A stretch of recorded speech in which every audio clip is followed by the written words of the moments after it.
Assalamualaikum warahmatullahi wabarakatuh. Waalaikumsalam. Alhamdulillah, wassalatu wassalamu ala Rasulillah wa ala alihi wa sahbihi wa sallama taslima. Qala Imam Bukhari, babu idza hamala jariyatan saghiratan ala unuqihi fi shalah. Bab bolehnya menggendong anak kecil di pundak di saat sholat. Imam Bukhari membawakan bab ini untuk menjelaskan kepada kita bahwa melakukan gerakan-gerakan di dalam sholat yang itu adalah hajiyah di sholat, kebutuhan di dalam sholat, maka ini dibolehkan. Bukan gerakan-gerakan yang tidak dibutuhkan sehingga bisa membatalkan sholat. Sebagaimana nanti Rasulullah di sini menggendong cucunya di saat sholat. Hadatsana Abdullah bin Yusuf qala akhbarana Malik an Amiri bin Abdullah bin Zubair an Amr bin Sulaimi az-Zurafi an Abi Qatadah al-Ansari anna Rasulullah kana. Kata Abu Qatadah adalah Rasulullah SAW sholat sementara dia hamilun. Hamil ini maknanya membawa, menggendong Umamah binta Zainab. Zainab adalah putri Rasulullah. Dia menggendong Umamah cucu Rasulullah wali Abil As bin Rabi'ah bin Syams. Fa idza sajada wada'aha. Jika dia sujud, maka Rasulullah meletakkan Umamah. Wa idza qama hamalaha. Jika dia berdiri, dia menggendongnya lagi. Ketika dia rukuk, dia letakkan enggak kira-kira ini? Dia gendong. Karena memungkinkan digendong di saat apa? Rukuk. Karena kalau sekiranya di saat rukuk juga diletakkan, nambah gerakan lagi kan? Yaitu apa? Ketika mau bangkit lagi dari rukuk, diangkat lagi. Nah, babu idza shalla ila firashi fihi haidun. Bab bolehnya sholat menghadap ranjang sementara ada wanita haid hidup di atasnya.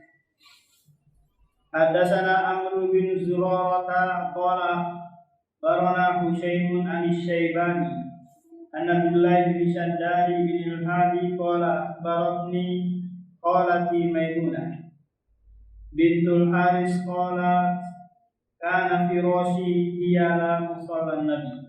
Kata Maimunah istri Rasulullah, adalah ranjangku itu di hadapan tempat sholat Nabi sallallahu alaihi wasallam. Farubama terkadang waqa'a thawbuhu, terkadang bajunya itu mengenai diri. Wa ana ala firashihi, sementara berada di atas ranjang. Nah, jadi ini tidak terpengaruh bagi orang yang sholat sementara di depannya atau di sampingnya ada wanita yang haid, selama darah haidnya itu tidak tercecer dan mengenai orang yang sholat.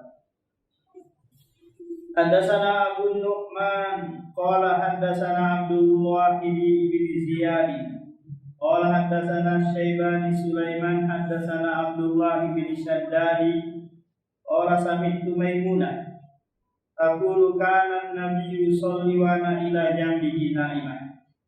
Kata Maimunah adalah Rasulullah sholat apa ini?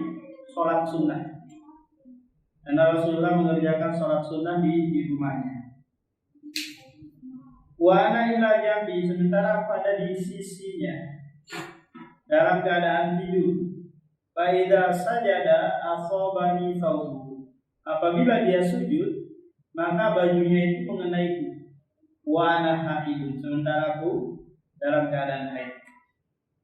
Dalam riwayat yang lain, wa ana haidun, jadi dia sama. Babu hal yatmizu rajulu imra'atahu inda sujudi likai yasjudu. Bab apakah boleh bagi seorang suami menyentuh istrinya ketika dia mau sujud agar dia bisa sujud. Jadi kalau apa? Kalau istrinya itu tidur di hadapannya dan kakinya dia mungkin atau tubuhnya dia menghalangi apa? Tempat sujudnya, maka boleh dia menggeser dengan tangannya.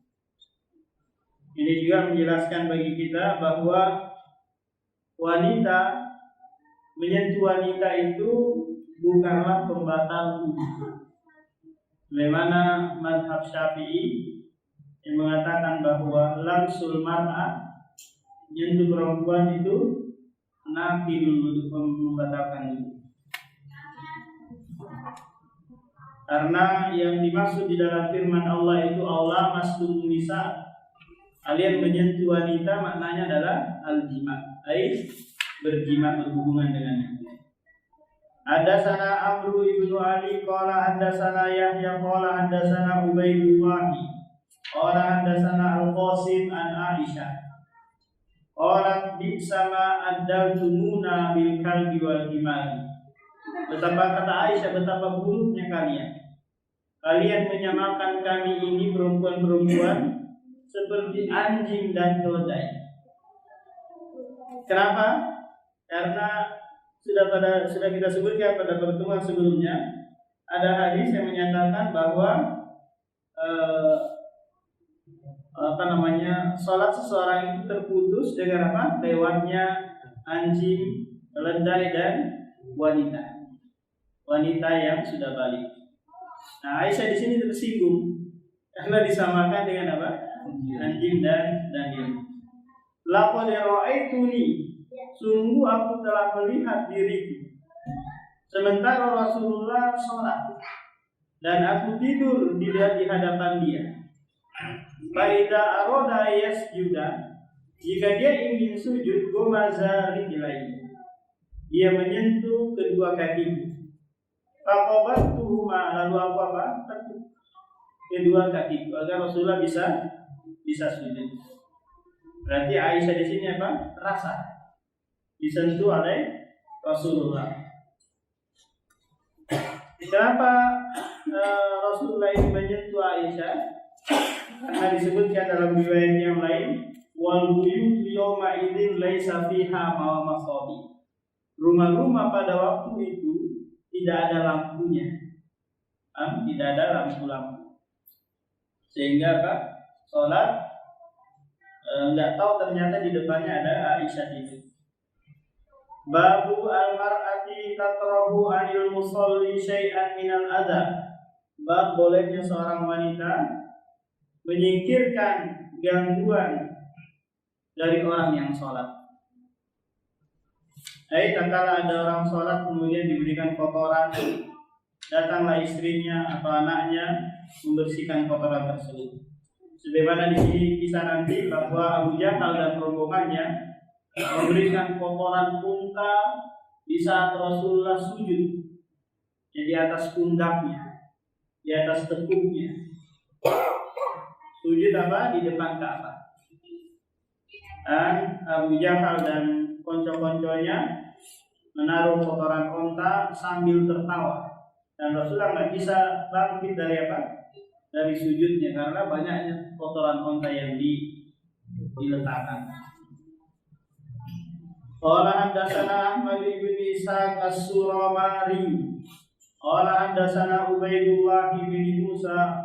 Qala haddatsana Israil an Abi Ishaq an Amr bin Maimun an Abdullah qala bainama Rasulullah qa'idun yusalli indal Ka'bah. Maka Rasulullah berdiri sholat di sisi Ka'bah. Ini sebelum hijrah, di mana Rasulullah dan para sahabatnya dalam keadaan terjepit dengan berbagai siksaan dan penganiayaan dari orang musyrik. Sehingga 2 kali sahabat Rasulullah itu hijrah ke Habasyah pertama dan kedua. Untuk apa? Untuk menghindar dari siksaan orang musyrik. Nah, Rasulullah belum ada perintah hijrah sampai di tahun ke-13 Ba'dal Bi'tsah. Setelah Rasulullah dibangkitkan, diangkat menjadi nabi, dan Rasul. Wajahu Quraisyin fi majalisi. Sementara sekelompok Quraisy berada di majelis-majelis mereka, di tempat-tempat nongkrong mereka. Qala qailun minhum, tiba-tiba ada dari konco mereka berkata, ala tanduruna ila hadal murai. Apakah kalian tidak melihat orang yang ria ini? Muhammad sallallahu alaihi wasallam dimaksud. Ayyukum, siapa di antara kalian yang mau mengambil jazur, bekas potongan onta alufulan, kemudian kotorannya nanti, darahnya, usus-ususnya diambil, ila farisiha, farisi kotoran, wadamiha dam darah, wasalaha jeroannya, fayaji'u bihi, lalu dia membawanya, summa yumhiruhu, kemudian itu dia tunggu, hatta idza sajada, hingga Rasulullah sujud, wada'ahu baina katifaihi, lantas dia letakkan di antara kedua pundaknya. Berarti di sebelah mana ini? Ini pundak kan? Berarti ditaruh di atas tekuk.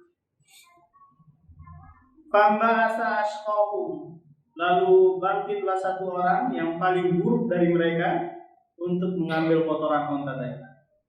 Falamma sajada Rasulullah wada'ahu baina katifaihi.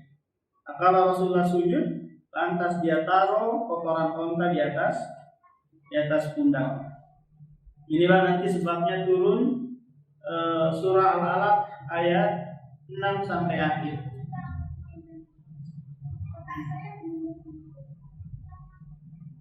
Wa sabatan nabiyyu sajidan, Nabi tetap sujud, tidak bergerak-gerak. Mungkin karena saking banyaknya kotoran ditaruh di atas pundaknya. Fadhahiku hatta mala ba'duhum ila ba'dhin min ad-dhahab. Lantas mereka ini orang-orang Quraisy tertawa, terbahak-bahak sampai geleng-geleng kepala mereka tertawa, menyaksikan perbuatan mungkar mereka kepada Rasulullah.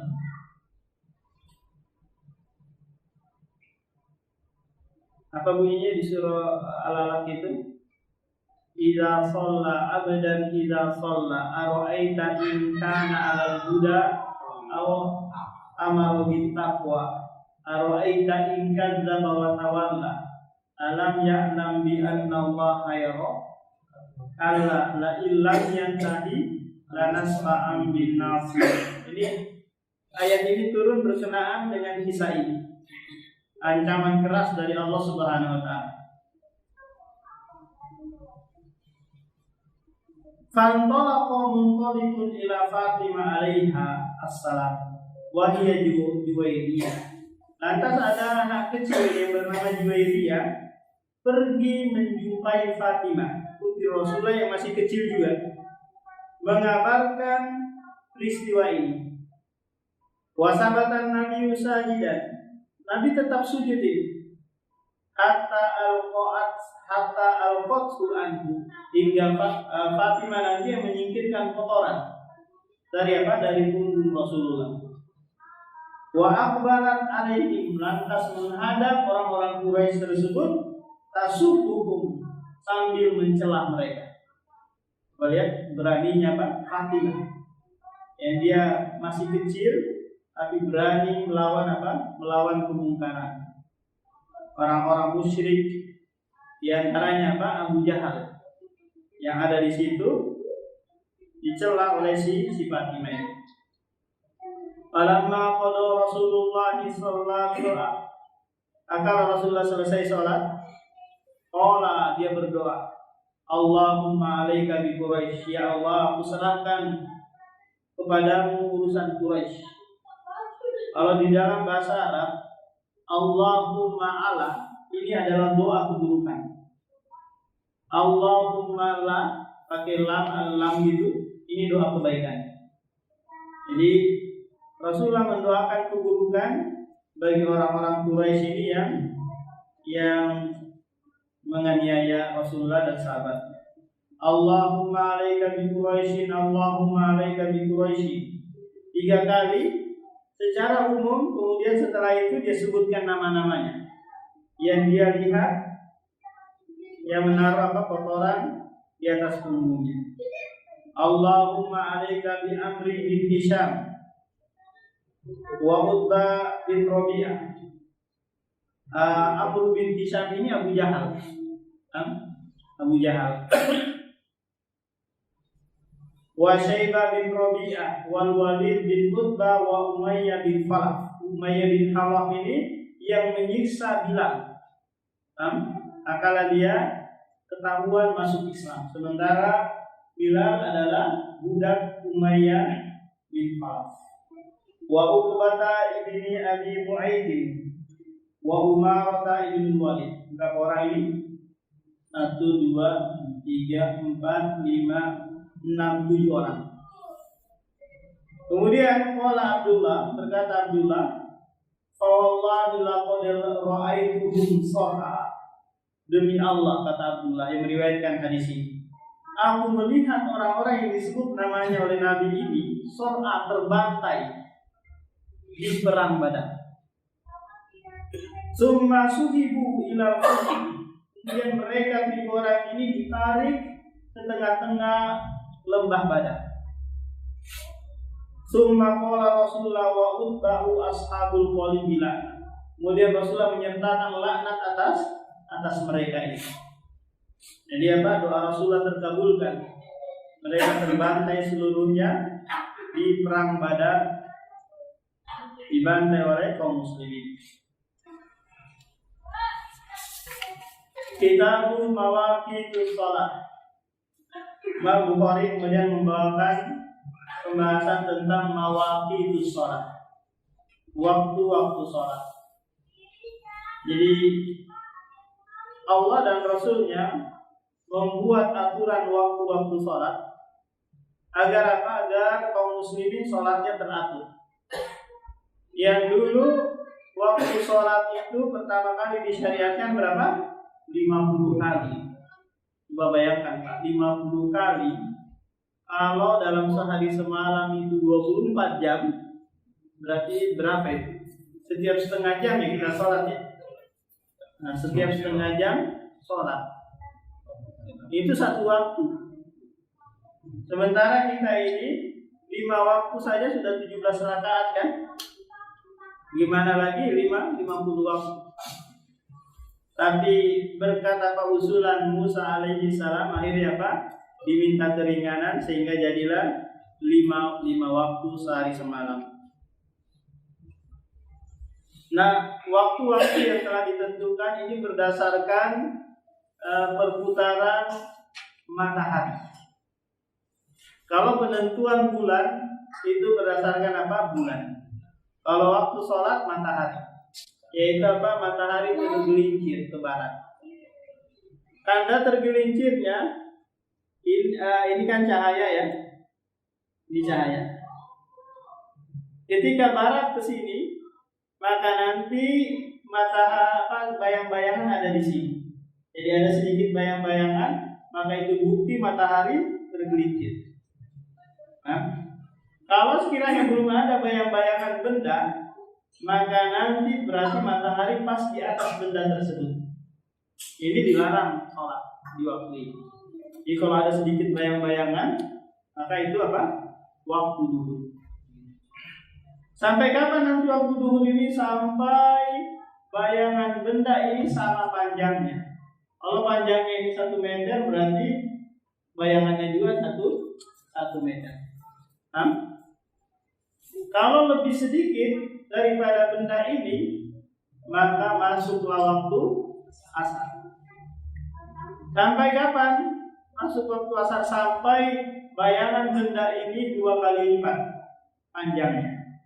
Kalau 1 meter berarti 2 meter bayangannya. Hingga mendekati apa? Ghurubus syams, tenggelamnya matahari. Nah, setelah itu tenggelam matahari, masuk waktu maghrib. Kemudian setelah itu kapan waktu maghrib habis? tatkala hilang syafaqul ahmar, cahaya-cahaya merah di ufuk barat. Ada cahaya-cahaya merah kan itu. Hilang cahaya tersebut, masuk waktu isya. Nah, waktu isya ini kapan berakhirnya? Ila nisfil lail, hingga pertengahan malam. Hingga pertengahan malam. Kalau sekiranya maghribnya jam 6, kemudian waktu subuhnya jam 5, berarti pertengahannya itu jam berapa itu? Di jam 11 lewat dikit ya. Karena batas akhir malam itu ketika muncul fajar shadiq. Datang waktu subuh, waktu pagi. Jadi waktu subuh ketika apa? Ketika muncul fajar shadiq, tandanya antara ada cahaya putih di ufuk timur sana memanjang ke kiri dan ke kanan. Nah, kalau cahaya putihnya ke atas, memanjang ke atas, ini namanya fajar kadzib, fajar bohong.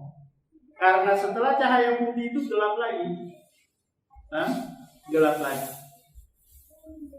Nah, ini apa? Ini waktu sholat 5 waktu, mulai dari zuhur, asar, maghrib, isya, subuh. Sampai kapan waktu subuh berakhir? Ketika muncul matahari. Ini batas akhir sholat subuh.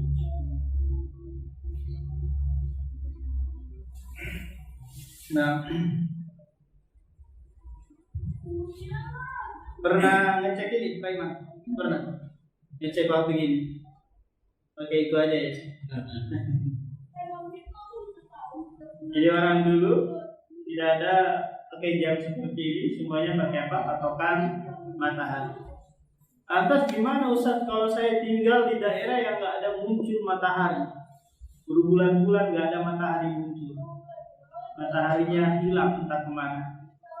Ada di daerah kutub sana 6 bulan nggak muncul matahari.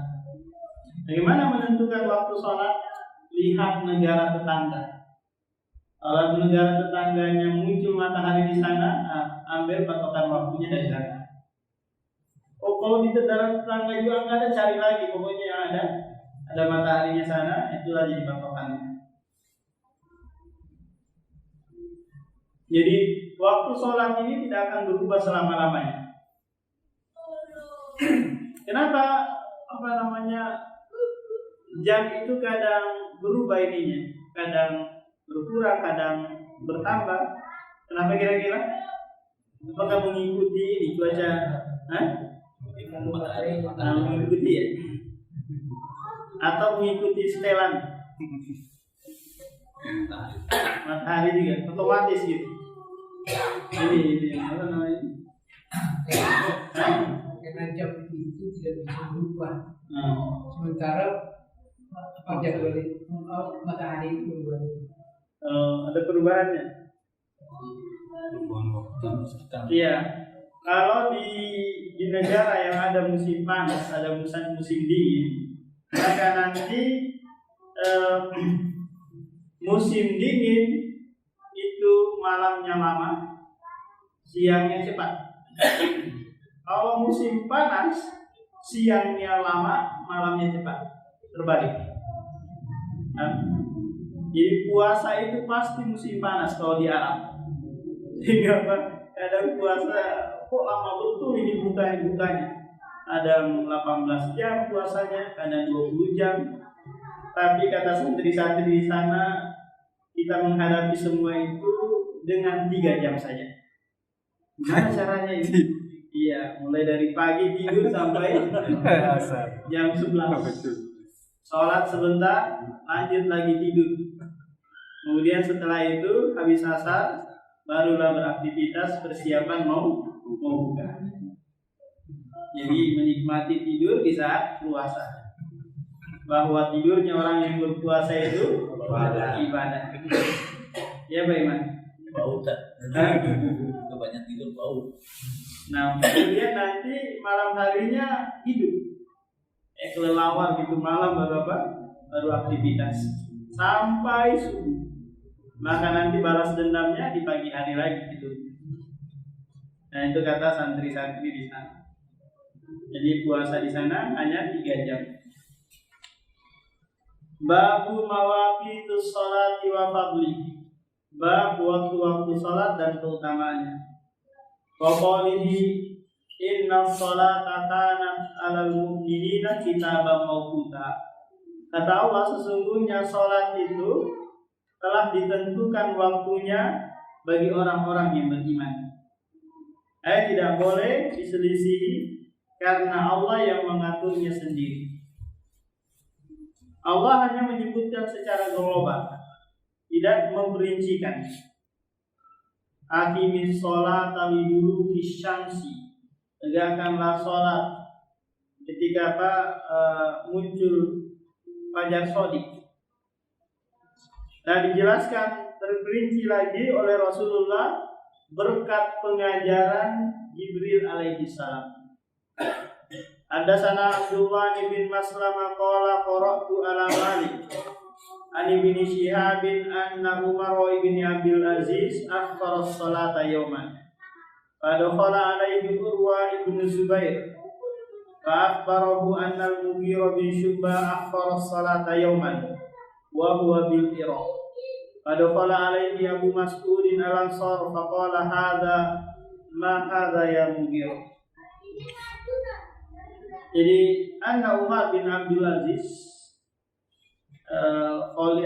pemimpin kota Madinah waktu itu, dia mengakhirkan waktu sholat.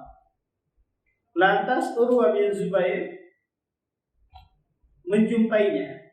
Fa'akhbar, lalu mengabarkan bahwasanya Mughirah bin Syu'bah mengakhirkan juga waktu sholat, sementara dia berada di Irak. Fadakhala alaihi Abu Mas'ud al-Ansari. Lantas Abu Mas'ud menjumpai lagi Mughirah dan memberikan nasihat. Ma hadza ya Mughirah? Apa ya ini Mughirah? Alaysa qad alimta anna Jibril? Bukankah engkau mengetahui bahwasanya Jibril shalawatullahi wa salamu alaihi nazala fa shalla Rasulullah?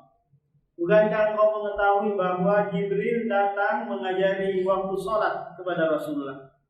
Lantas Rasulullah pun sholat mengikuti waktu yang diajarkan oleh Jibril. Summa sholla fa sholla Rasulullah, summa sholla fa sholla Rasulullah, summa sholla fa sholla Rasulullah, summa sholla fa sholla Rasulullah, summa qala. Lihat, Jibril mengajarkan waktu 5 waktu tersebut. Summa qala bihadza umirtu, dengan hal inilah aku diperintahkan. Faqala Umar li Urwah. Lantas Umar ibnu Abdul Aziz berkata kepada Urwah, "Ilam ma tuhaddisu aw inna Jibril wa aqama li Rasul wa qasala." Qala Urwah kadzalika kana Bashir ibnu Abi Mas'ud yuhadditsu an Nabi. Jadi sudah diajarkan oleh Jibril kepada Rasulullah tentang waktu-waktu sholat. Qala Urwa wa laqad haddatsatni Aisyah. Kata Urwa, ponakan Aisyah, bahwasanya Aisyah menceritakan kepadanya Rasulullah sholat asar wasyamsu fi hujratihi qabla an tadhhara. Sementara cahaya matahari berada di kamarnya, di kamar Aisyah. Qabla an tadhhara, sebelum apa? Sebelum nampak terang cahaya matahari tersebut. Babu qaulillahi ta'ala munibina ilaihi wattaquhu wa aqimus shalah wa la takunu minal musyrikin. Munibina, kembalilah kalian kepada Allah, bertakwalah, tegakkanlah sholat, dan janganlah kalian termasuk orang-orang yang musyrik. Hadatsana Qutaibah bin Sa'id qala hadatsana Abbadun huwa ibnu Abbadin an Abi Hamzah an Ibnu Abbas qala qadima wafdu Abdul Qais Kata Abdullah bin Abbas bahwa rombongan Abdul Qais datang belajar kepada Rasulullah. Faqalu, lantas berkata, inna min hadzal hayy min Rabi'ah. Sesungguhnya kami melewati perkampungan Rabi'ah. Walasna nasilu ilaika illa fi hadhihi syahril haram. Kami tidak bisa sampai kepadamu, menjumpaimu untuk belajar kecuali di bulan-bulan haram. Bulan haram itu ada 4. Haram, kemudian Dzulhijjah, Dzulqa'dah, kemudian Rajab. Nah, 4 bulan ini sangat diagungkan oleh orang-orang musyrik, sehingga mereka nggak mau membantai, merampok, menumpahkan darah di bulan-bulan ini. Nah, sahabat ini hanya bisa melakukan perjalanan di bulan-bulan yang aman ini. Faqala, famurna bisyai, perintahkanlah kepada kami sesuatu, na'khudhu anka wa nad'u ilaihi mi wara'ina. Kami ambil darimu, lantas kami serukan kepada kaum kami, orang-orang yang ada di belakang kami. Faqala amurukum bi arba'in, aku perintahkan kalian 4 perkara, dan aku melarang kalian dari 4 perkara juga. Yang pertama adalah al-iman billah, beriman kepada Allah. Kemudian dia menafsirkan iman kepada Allah adalah syahadatu an la ilaha illallah. Yang kedua adalah iqamus shalah, menegakkan salat. Wa ita'iz zakat, menunaikan zakat. Wa antu'addu ila khumasa ma ghanimtum. Kemudian perintah yang keempat bahwa hendaknya kalian membayar 1/5 dari ghanimah, atau yang dikenal dengan apa? Dengan fai. Ini untuk Allah dan Rasul. Wa anha niddubai wal hantami wal muqayyari wan nakiri. Babul bai'ati ala iqamis shalah. Bab berbaiat untuk menegakkan salat. Jadi terkadang orang kelompok-kelompok sesat ini menggaung-gaungkan baiat. Seakan-akan baiat ini harus bagi setiap kaum muslimin kepada imam-imam yang diangkat. Karena memang ada hadis yang mereka bawa-bawa untuk mengajak kaum muslimin berbaiat. Apa hadisnya? Man mata wa laysa fi unuqihi bai'ah mata mitatan jahiliyah. Barang siapa yang mati sementara di lehernya tidak ada baiat, tidak pernah berbaiat selama hidupnya, maka dia akan mati seperti matinya orang jahiliyah. Berarti apa? Kafir mereka ini. Pak Iman pernah berbaiat kan? Belum pernah ya? Nanti sama siapa? Sama Pak Joko aja. Jadi baiat itu bukanlah suatu kewajiban bagi setiap person kaum muslimin. Tapi kewajiban itu hanya fardu kifayah. Jika ada ulul ilmi wan nuha yang mewakilkan, maka sudah. Apa fungsi baiat itu? Hanya sekedar penegasan bahwa kami akan taat kepada Allah dan Rasul. Hanya sekedar penguat saja.